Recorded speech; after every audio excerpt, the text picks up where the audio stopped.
Baalveer return शुरुआत में हम देखते हैं कि यहाँ पर देवू होली खेलने आता है और चिंटू चिंटी उस पर कलर डालने की कोशिश करते हैं, पर विवान कोई जादू ट्रिक लगाता है और उनका कलर उन्हीं पर ही डाल देता है और रोक देता है वह कलर देवू के ऊपर पड़ने से।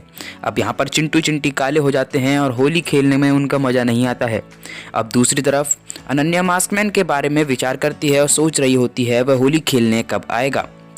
अब यहाँ देवू चिंटू चिंटी के घर जाता है और वह उस छिपी शक्ति को ढूंढने के लिए प्रयास करता है, पर वहाँ पर चिंटू चिंटी के मम्मी पापा के साथ उसे होली खेलनी पड़ती है। अब यहाँ फिर से बालवीर के हाथ में दर्द होने लगता है क्योंकि नागिनी ने उसके हाथ में काट लिया था। नागिनी के एक सर्प ने उसके हाथ में काटा था। अब अनन्या नकाबपोश के बारे में सोच रही होती है। अब वहाँ अनन्या अपने पैर के चक्कर में गुस्सा होती है और देवू से लड़ाई करती है कि तुम्हारी वजह से आज मैं होली नहीं खेल पा रही हूँ। अब यहाँ देवू अनन्या से गुजिया खाने के लिए कहता है और सारी बातें भूल जाने के लिए कहता है और उससे मजाक करते हुए नज़र आता है।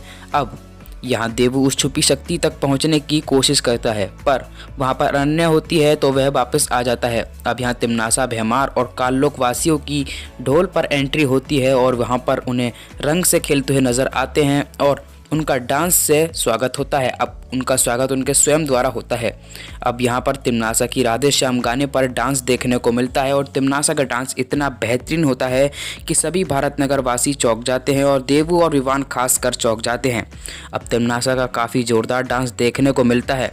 अब यह देख विवान और देवू काफ़ी परेशान हो जाते हैं कि तिमनासा यहाँ पर क्या करने आई है।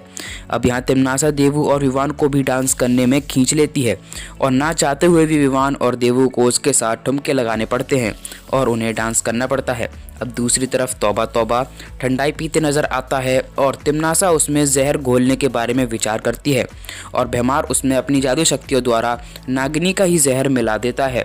फिर तिमनासा अपनी खतरनाक पिचकारी निकालती है और अपने काललोकवासी भैमार, तौबा तौबा और जब्दाली को ठंडाई पिलाने के लिए भेज देती है और विवान वह पिचकारी उससे छीन लेता है। वह देख लेता है कि तिमनासा के हाथ में पिचकारी है और वह क्या कर सकती है और वह पिचकारी विवान उससे छीन लेता है। अब यहाँ बिगर ट्विस्ट दिखेगा कि वह पिचकारी वहाँ से उसे चिंटू छीन लेता है विवान से। अब चिंटू वह पिचकारी विवान से छीन लेता है। भैमार सबको ठंडाई पिलाने के लिए जाता है, पर देवू किसी न किसी तरह वह ठंडाई गिरा देता है, पर देवू वह ठंडाई को शक्तियों से ठीक भी कर देता है। वह चला जाता है वहाँ पर जहाँ पर ठंडाई रखी होती है और वह उस शक्तियों द्वारा उसे ठीक भी कर देता है।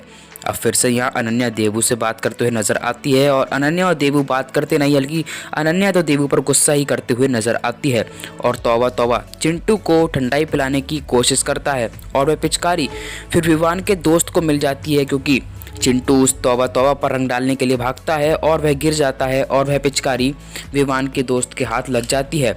अब यहाँ पर फिलहाल एपिसोड का अंत हो जाता है। अब आगे के एपिसोड में हम देखने वाले हैं कि तिमनासा यहाँ पर कलर के द्वारा सभी को बेहोश कर देती है और सभी भारत नगर वासी बेहोश हो जाते हैं। अब फिलहाल आगे का एपिसोड काफ़ी ज़्यादा इंटरेस्टिंग होने वाला है, तो आगे के एपिसोड के लिए आप कितने एक्साइटेड हो, आप अपनी राय हमें नीचे कमेंट सेक्शन में फ़िलहाल ज़रूर बताइएगा। और बालवीर रिटर्न से जुड़ी ऐसी अपडेट्स देखते रहने के लिए जुड़े रहें और बने रहें हमारे चैनल द एक्सपर्ट शो को सब्सक्राइब कर बेल आइकन दबाने के साथ।